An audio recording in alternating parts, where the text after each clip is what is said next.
thank you to Katungul for having me down here today and getting to share some different insights. I'm a Wiradjuri and Wallaloo man, so our Wallaloo people used to travel across the mountains to share with all the mob down the south coast.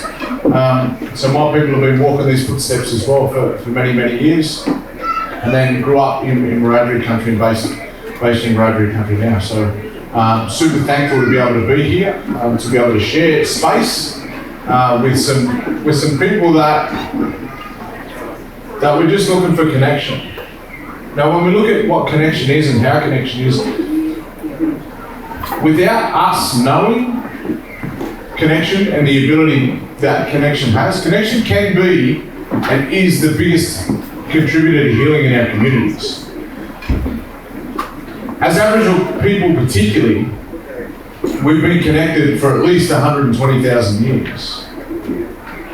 Science tells us 120,000 years, but we know it's a lot longer than that. Science will catch up to us one day. But for many thousands of generations, not just years, our people have been connected. Our people have been connected to country, to each other, to themselves. We're super self-aware of our environment and everything that was around us, but super self-aware to the behaviours and impacts of behaviours that each and every one in our families and communities have. Now, when we look at individual things that happen to us during our lives that impact on us, whether it be physical, emotional, and even spiritual impacts that happen to us, and we look at particularly the last 4 months for communities, not only here on the south coast, but right around the country, but particularly here on the south coast. We look at the impacts of what has happened to the communities. And on the back of the bushfires, and we had COVID, when we're trying to pull together after the bushfires, we're then separated again because of COVID. Now think about what I said first. One of, if not the biggest healer when it comes to trauma, mental, emotional, and spiritual ill health. It's the disconnection that's killing us the most. And we look at disconnection and we think straight away culture, right? Now we are, as a people who have been connected culturally for thousands of years. But if we look at who we are now, are we connected to culture? We need to look deeper at the culture we are connected to. And let's not just say we're connected to culture. Let's sit in it and let's learn about it and let's learn from it. Because what culture is, and not just Aboriginal culture, but culture as a term, is repeated behaviours over time, right? Forms a culture. So when you look at our culture, what our culture is, it's been repeated behaviours and connections and stories repeated over many thousands of years. The first thing I do, and I've travelled to hundreds of schools around the country and across the world, the first thing I do when I connect to schools in this country, I say, put your hands if you're Aboriginal. Right? I'm going to do that exercise now. Put up your hand if you're an Aboriginal person. Hands down. Put up your hand if... Actually, I'll ask a question again. What are we most proud of about being Aboriginal? Anyone? I'm proud of being Aboriginal because I love my people. Perfect. My people like to show that they love me, and I like to show my people I love them. Perfect. From the top of the heavens above us, so I love all my people without a doubt. That's a promise, brother. Perfect. Right? What is that? That's love and connection. Yes, yes. What are we most proud of about being Aboriginal? What else? Someone else. What are we most proud of about being Aboriginal? We're survivors. We are survivors. That is what we don't hear enough. Yes, yes. That is what we don't hear enough. When we think and we look and we talk about into communities all around the country, we look at the deficit model of how much pain we're in. And without doubt, there's a hell of a lot of pain in our communities. But I don't think we talk enough to the story of our survival. An attempted genocide of our people, which was trying to force us into extinction. But me, you, every single Aboriginal person here is living proof of the strength and resilience of our survival as a people. What else are we most proud of? I'm looking for one word. What else are we most proud of? Culture. There we go. That's it. Put your hand up. Who here is proud of your culture? Right? What are we proud of our culture about? What about it? What about it are we proud of? We're multicultural. Multicultural. We're multicultural. What else are we proud of about our culture? Our storylines. Our storylines. What else are we proud of?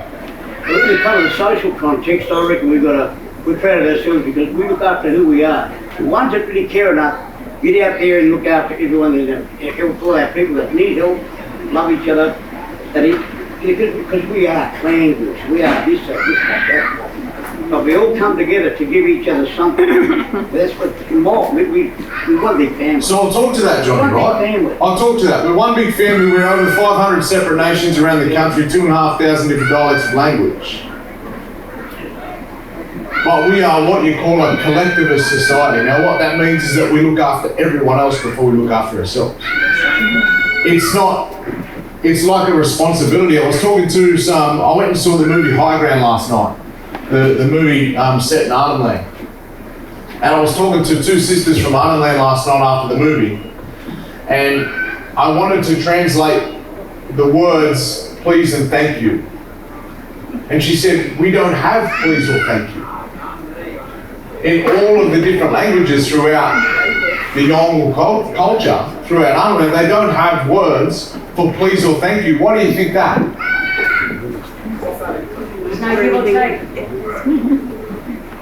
Because everything was expected to be shared. You don't have to say thank you when you're given something because it's an expectation for someone else to share with you. You don't have to ask, can I please have this, because it was an expectation to share it with you. Now as people now, we're struggling in two worlds. Why? Because of colonisation that happened to us, and brought on some horrific things, yeah? Brought on some horrific things. And this isn't a point at the non-Aboriginal people in the room, right? These are just blatant and honest, blunt and honest facts, right? But it's not about to make anyone feel less than or fragile about anything, right? But some horrific things happened to the storyline of our people. Some horrific things happened to us with an attempt to force us into extinction. Now we are living proof through a lot of behaviours that we carry in our communities. We look at trauma and we look at, the bushfires that happened 12 months ago, and we look at, COVID, the disconnection of COVID. We're also looking at trauma as physical things that happen in our lives. There's violence, there's abuse in a lot of our communities, whether it be physical, emotional, lateral. But that too is a flow on from thousands and thousands of years of disconnection, but repeated trauma. Now we look at the trauma that impacted on Aboriginal people during colonisation.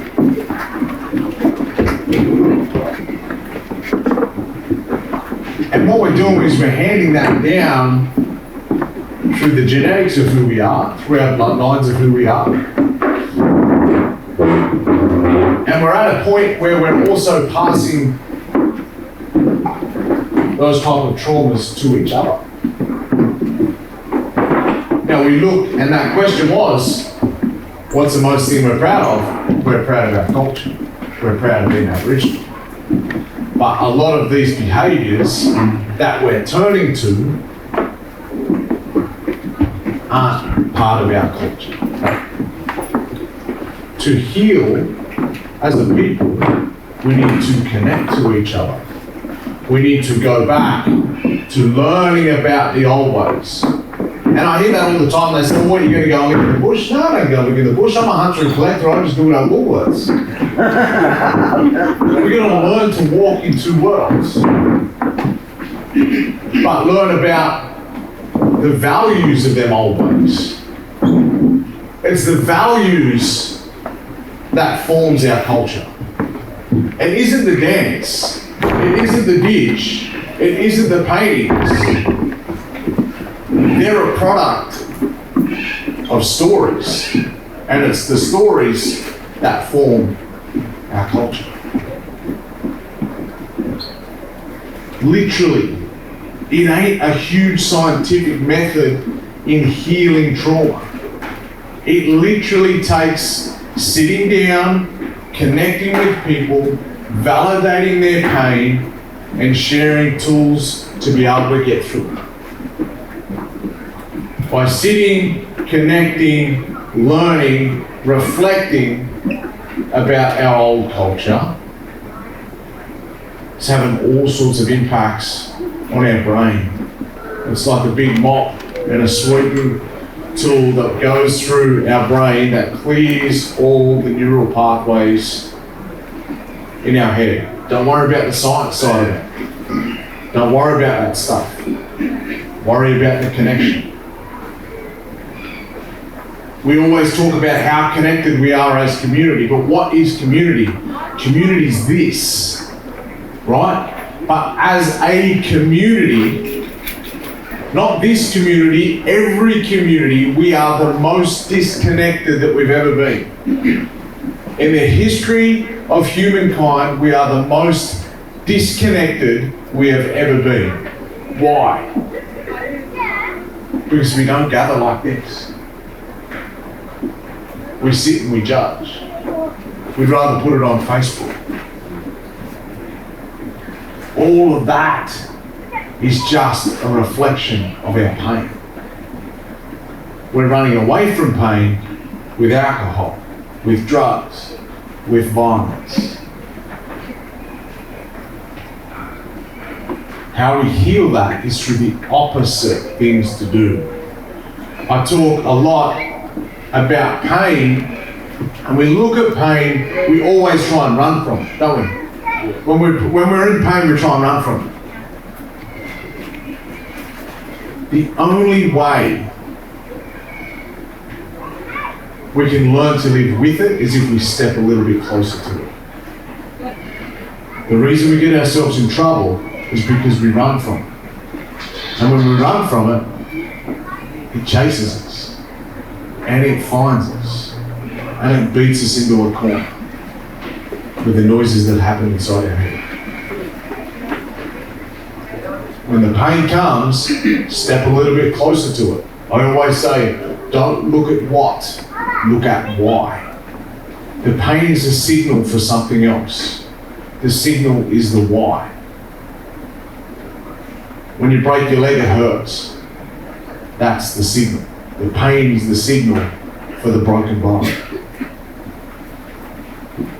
Alcohol, drugs, violence, escaping is the signal.